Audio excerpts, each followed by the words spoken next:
Assalamualaikum warahmatullahi wabarakatuh. Salam sejahtera. Semoga kesehatan, keselamatan tetap akur bersama kita semua.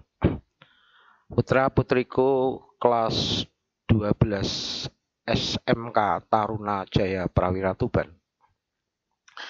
Kalau minggu-minggu kemarin kita disibukkan dengan kegiatan pelaksanaan PTS, penilaian tengah semester,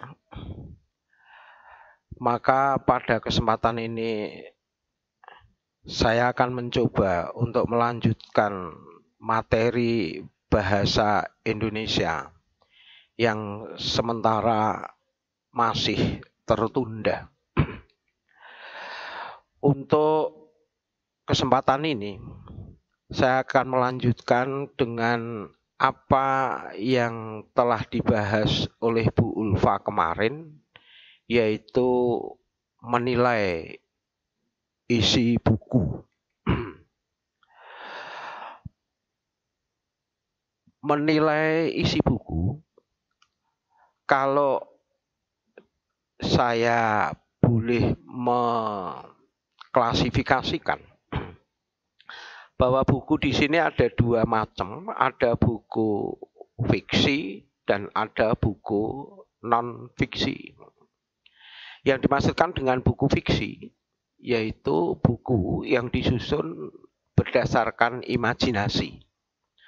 Buku yang disusun berdasarkan daya khayal atau berdasarkan rekaan. Sedangkan buku non-fiksi yaitu buku yang disusun berdasarkan fakta. Kemudian langkah-langkah untuk meresensi buku. Langkah yang pertama kita menentukan buku yang akan kita resensi. Syaratnya berisi hal-hal yang sifatnya aktual, kemudian berkualitas baik, buku tersebut belum pernah diresensi, dan buku tersebut mewujudkan buku terbitan baru. Kemudian yang nomor 2, langkah meresensi buku yang nomor 2 yaitu membaca buku yang akan kita resensi secara komprehensif, secara cermat, dan teliti. Langkah yang nomor 3 yaitu menuliskan identitas buku. Identitas buku itu meliputi antara lain judul bukunya apa, penulisnya siapa, penerbitnya apa, tahun terbitannya kapan, kemudian jumlah halamannya berapa yang terdapat di dalam buku yang akan kita resensi tersebut. Sedangkan langkah yang nomor 4, dalam meresensi buku, kita mencoba untuk menulis sinopsis. Kita mencoba menulis rangkuman daripada buku. Rangkuman harus mencerminkan garis besar daripada buku secara keseluruhan. Sedangkan yang nomor 5, langkah kelima dalam meresensi buku, yaitu mengemukakan kelebihan dan kekurangan buku yang kita resensi. Penilaian harus kita laksanakan secara objektif.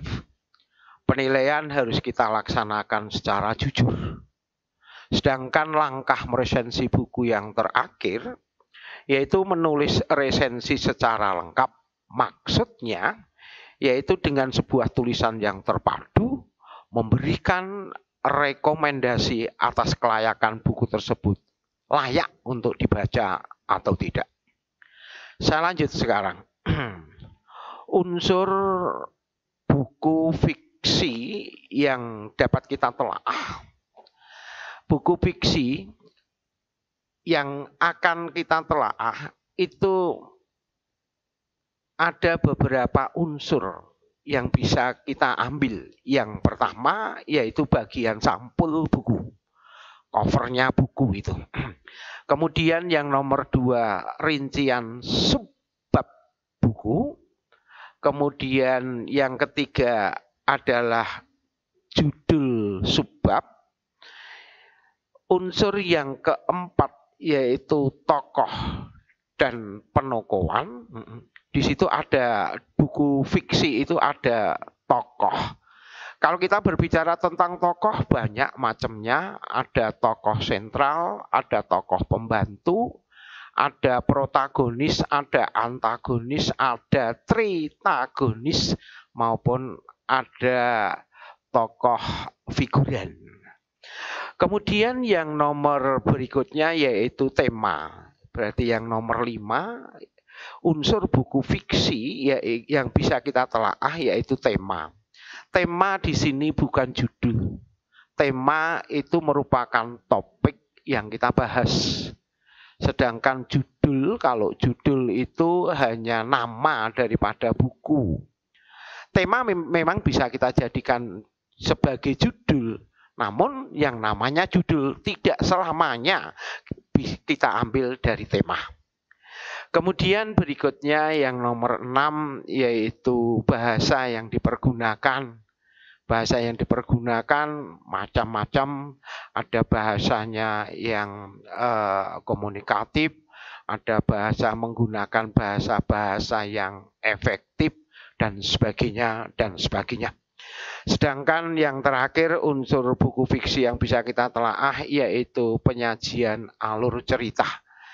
Berbicara tentang alur atau plot hanya ada 3 ya nak. Yang pertama yaitu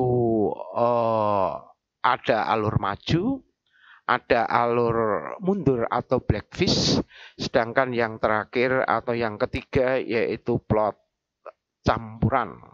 Baik, saya lanjutkan sekarang. Unsur buku non-fiksi yang bisa kita telaah ya ini. Unsur buku non-fiksi. Buku non-fiksi itu buku yang disusun berdasarkan fakta, bukan berdasarkan daya khayal, bukan berdasarkan rekaan, tapi nyata. Adapun unsur buku non-fiksi yang dapat ditelaah yaitu pertama adalah bagian sampul buku. Yang nomor 2 rincian subbab buku. Yang ketiga judul subbab. Yang keempat isi buku. Yang kelima cara menyajikan isi buku. Kemudian yang nomor 5 nomor 6 ya, bahasa yang dipergunakan, serta yang terakhir adalah sistematika. Kalau kita mengamati unsur buku non-fiksi yang bisa kita telaah, pada dasarnya tidak jauh berbeda dengan unsur buku fiksi yang bisa kita telaah. Baik, dilanjutkan lagi. Setelah kita membahas resensi buku fiksi dan non-fiksi, nanti di dalam halaman terakhir di situ saya mencoba untuk menyertakan dengan tugas. Kalian mohon untuk dikerjakan. Jangan seperti minggu-minggu yang lalu, sementara banyak yang tidak mengerjakan gitu. Saya pikir hanya itu saja yang bisa saya sampaikan. Selamat belajar putra-putriku. Jangan lupa ingat pesan Bunda 3M. Jaga jarak, mencuci tangan, dan memakai masker. Akhirnya, selamat belajar putra-putriku. Assalamualaikum warahmatullahi wabarakatuh.